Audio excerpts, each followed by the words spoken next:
Hello everyone, welcome to my channel learn with Gyanvi. आज मैं BPSC TRE 3 के geography के क्वेश्चन डिस्कस करने वाली हूँ।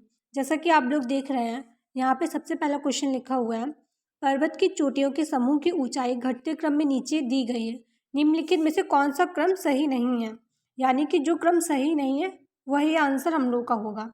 ठीक है, तो सबसे पहले हम लोग देख लेते हैं ऑप्शन नंबर ए, जो कि है माउंट एवरेस्ट। जैसे कि आप लोग जानते हैं माउंट एवरेस्ट की हाइट कितनी है, 8848।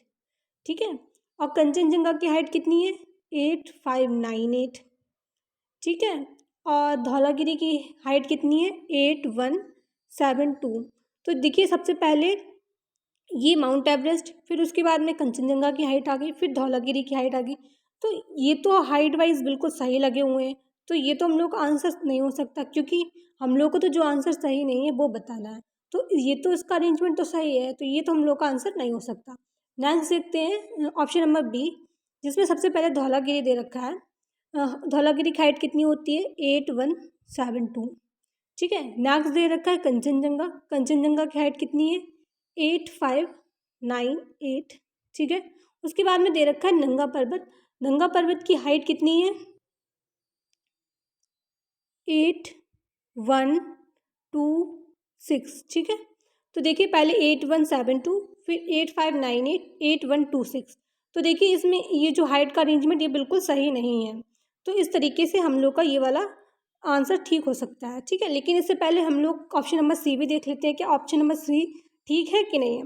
जैसे कि ऑप्शन नंबर सी में सबसे पहले माउंट एवरेस्ट दे रखा है, तो माउंट एवरेस्ट की हाइट होती है 8848। ठीक है, और धौलागिरी की हाइट कितनी है, 8172। ठीक है, और कंचनजंगा की हाइट कितनी है, 8598। ठीक है, अब देखिए इन्होंने क्या किया, धौलागिरी को बीच में डाल दिया और कंचनजंगा की हाइट ज़्यादा है तो उसको पीछे कर दिया। तो इस तरीके से हम लोग का ये वाला भी तो ऑप्शन गलत हो जाएगा। तो हम लोग का सही आंसर हो जाएगा ऑप्शन नंबर डी, जो कि उपयुक्त में से एक से अधिक। ठीक है, नेक्स्ट क्वेश्चन देखते हैं। नेक्स्ट क्वेश्चन है, निम्नलिखित में से कौन सी नदी दक्षिण गंगा के नाम से जानी जाती है। ये तो क्वेश्चन तो आप लोगों को बहुत ही अच्छी तरीके से पता होगा, जिसका आंसर है गोदावरी। ठीक है, नेक्स्ट क्वेश्चन है क्वेश्चन नंबर 34। एक मिनट में पेज चेंज कर लेती हूँ। क्वेश्चन नंबर 34, निम्नलिखित में से कौन सी विशेषता मैंग्रोव वनों से संबंधित है।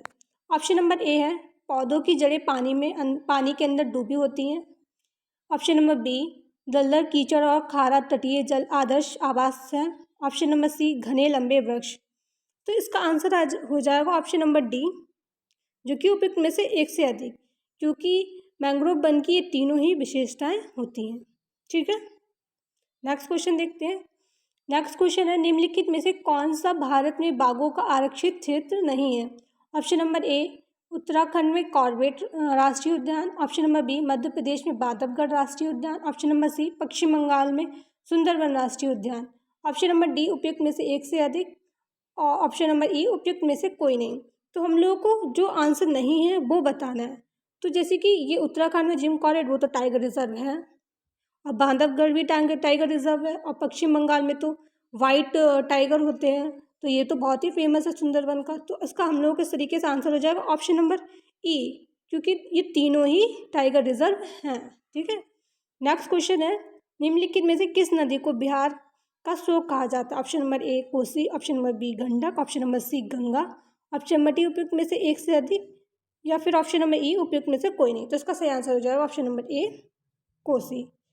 तो इस तरीके से हम लोगों ने आज 1 से लेकर 5 तक क्वेश्चन देखे हैं। इसकी नेक्स्ट वीडियो में मैं आगे का क्वेश्चन कराऊंगी। अगर आप लोग ये वीडियो अच्छा लगता है तो प्लीज़ लाइक कीजिएगा और चैनल को सब्सक्राइब भी कीजिएगा। Thank you.